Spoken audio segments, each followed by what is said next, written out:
नमस्कार साथियों, आप सबों का विजन केमिस्ट्री बांका में एक बार फिर से स्वागत है। तो कैसे हैं आप लोग? तो उम्मीद करता हूं कि आप सभी लोग खुश होंगे, स्वस्थ होंगे, तंदुरुस्त होंगे। और आज हम लोग इस वीडियो में बात करने वाले हैं हेनरी के नियम का और उसकी सीमाएं तथा उसके अनुप्रयोग पर बात करने वाले हैं। तो आइए चलिए दोस्तों, देर न करते हुए वीडियो को करते हैं स्टार्ट। हेनरी का नियम क्या कहता है? हेनरी भाई साहब क्या बोल के चले गए? कह रहे हैं स्थिर ताप पर किसी गैस का द्रव में विलेयता। स्थिर ताप मतलब कांस्टेंट टेम्परेचर, एक निश्चित तापमान पर, है ना। किसी गैस का द्रव में विलेयता, विलेयता मतलब घुलनशीलता, विलेयता मतलब घुलनशीलता गैस के दाब के समानुपाती होता है। ये बात बोल लिए हेनरी भाई साहब और चले गए। अब क्या बोले हैं जरा सा देखते हैं हम लोग। मान लीजिए हमारे पास एक द्रव है, हमारे पास क्या है? एक द्रव है, हमारे पास एक द्रव है और इसमें किसी गैस को विलेयता करना है, मतलब घुलाना है। इसमें हमारे क्या करना है? हमको एक गैस को घुलाना है, विलय करना है। हमारे पास एक द्रव है, इसमें इस गैस को घुलाना है। तो घुलाने के लिए गैस जो है द्रव में घुलता नहीं है, ये बात आपको पता है। उसके लिए एक टेम्परेचर, एक निश्चित टेम्परेचर देना होगा और एक प्रेशर भी देना होगा। बिना प्रेशर के वो घुलेगा नहीं, है क्या नहीं? तो हेनरी के अनुसार यहां पर हम लोग लिख सकते हैं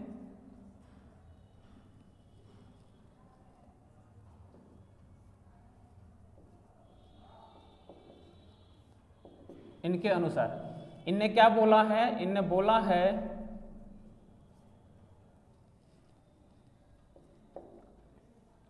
विलेयता जो है समानुपाती होता है किसके? दाब का। इनने इतना ही तो बोला है कि विलेयता किसके समानुपाती होगा? गैस के दाब का समानुपाती होगा, है ना। गैस के दाब का समानुपाती होगा। तो विलेयता समानुपाती हो गया किसके? दाब का। तो विलेयता को हम लोग इंग्लिश में लिखते हैं सोल्युबिलिटी। क्या लिखते हैं? सोल्युबिलिटी। तो सोल्युबिलिटी के लिए हम लोग लिख लिए एस। एस समानुपाती होता है, दाब के लिए हम लोग इंग्लिश में लिखते हैं पी। इसी चीज को हम लोग ऐसा भी लिख सकते हैं, एम समानुपाती होता है पी के। अब अगर m ये जो समानुपाती है, इसको अगर हम लोग हटाएंगे, समानुपाती का चिन्ह को हटाएंगे, तो आपको पता है कि एक स्थिरांक आता है, एक नियतांक आता है, एक कांस्टेंट आता है। तो m बराबर k p। अब ये जो k है वो क्या है? हेनरी का नियतांक है। किसका है? हेनरी का स्थिरांक है। तो इसके लिए हम लोग यहाँ पर क्या लिख लेंगे? h लिख लेंगे, ठीक है। तो यही बात हेनरी ने बोल लिए और चले गए। यही बात बोल करके और क्या हो गए? चले गए वो। अब यहाँ पर हम लोग लिख सकते हैं जहाँ m क्या है, KH क्या है, H थोड़ा नीचे, और P क्या है। यहाँ पर हम लोग ये बात लिख सकते हैं।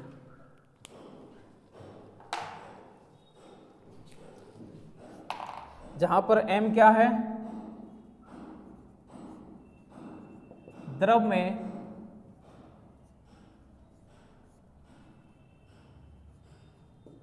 घुली हुई गैस की मात्रा है। KH क्या है?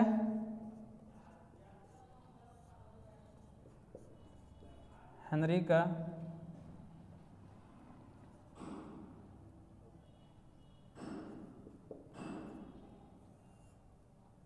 नियतांक या फिर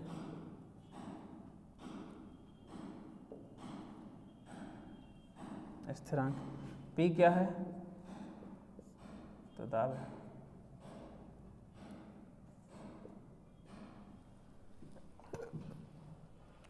हाँ तो बच्चों, m क्या है? यहाँ पर द्रव में घुली हुई गैस की मात्रा है। KH क्या है? तो हेनरी का नियतांक या फिर स्थिरांक है। और P क्या है? तो दाब है। P क्या है? दाब है, प्रेशर है। तो ये बात हो गया हेनरी के नियम का बात हो गया। अब हेनरी के नियम के कुछ सीमाएं हैं, कुछ लिमिटेशन है कि हेनरी का नियम कहाँ कहाँ पर लागू होता है, हेनरी का नियम कहाँ कहाँ पर लागू होता है। तो आइए चलिए दोस्तों, देखने वाले हैं हम लोग हेनरी के नियम की कुछ सीमाएं।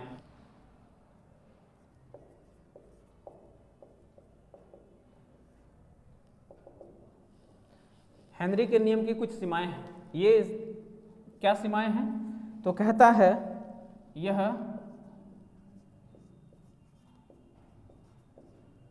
तनु विलयन पर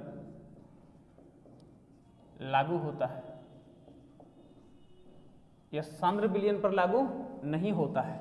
इसकी सीमाएं जरूर याद रखिएगा, ठीक है। यहाँ से क्वेश्चन पूछा जाता है, हेनरी के नियम की सीमाओं को लिखें 2 नंबर के लिए। तो यह कहाँ पर लागू होता है? तनु विनियन पर लागू होता है। इसका क्या होता है? ताप जो है वो क्या होता है? निम्न होता है, स्थिर होता है, निम्न ताप पर, है ना। ताप जहाँ पर निम्न होगा, स्थिर होगा, निम्न ताप पर हेनरी के नियम का लागू होगा, हेनरी का नियम लागू होगा। तीसरा नंबर अगर आप कह सकते हैं तो क्या कह सकते हैं? दाब जो होगा वो क्या होगा? अधिक होगा, अधिक दाब होगा, दाब अधिक होगा, ठीक है। अधिक दाब होगा तभी जाकर के CO2 घुलेगा, वरना नहीं घुलेगा, है क्या नहीं जी।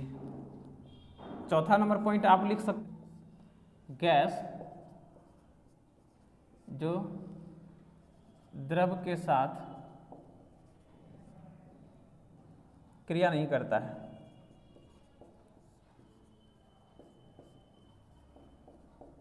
नहीं करता है। तो हेनरी के नियम की कुछ सीमाएं हैं। ये सीमाएं हैं, तनु विलयन पर लागू होता है। हेनरी का नियम कहाँ लागू होता है? तनु विलयन पर लागू होता है। ताप निम्न होना चाहिए, ताप निम्न होना चाहिए, क्योंकि देख लो लिखा है स्थिर ताप पर। दाब अधिक होना चाहिए, जब तक दाब अधिक नहीं देंगे तब तक CO2 जल के साथ घुलेगा ही नहीं। और वैसा गैस जो द्रव के साथ क्रिया नहीं करता, अगर मान लीजिए क्रिया कर लेगा तो हेनरी के नियम का क्या जरूरत पड़ेगा? यहाँ पे जरूरत पड़ेगा क्या? नहीं जरूरत पड़ेगा। तो अब इसका कुछ अनुप्रयोग है, इसका कुछ अनुप्रयोग है।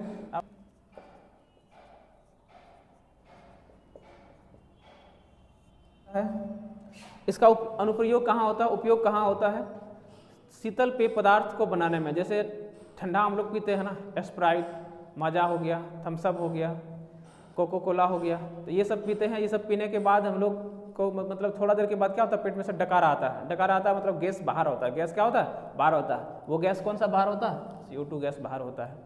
जब तक बोतल को आप आराम से नॉर्मली खोलेंगे कोई दिक्कत नहीं है, और यही गैस को अगर आप लोग सिंक करके खोलेंगे तो पूरा मटेरियल क्या होता है? बाहर हो जाता है, पूरा मटेरियल बाहर गिर जाता है। गिरता है कि नहीं जी।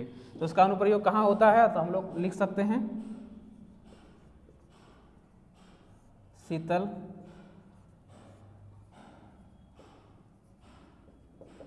पेय पदार्थों में, है ना। शीतल पेय पदार्थों में CO2 गैस को मिलाने में होता है, ठीक। दूसरा नंबर हम लोग कह सकते हैं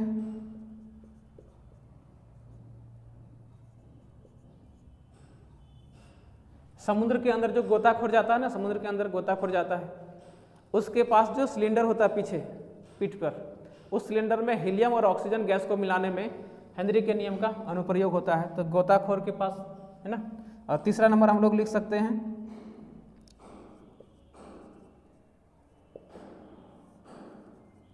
फेफड़ा के क्रियाविधि में,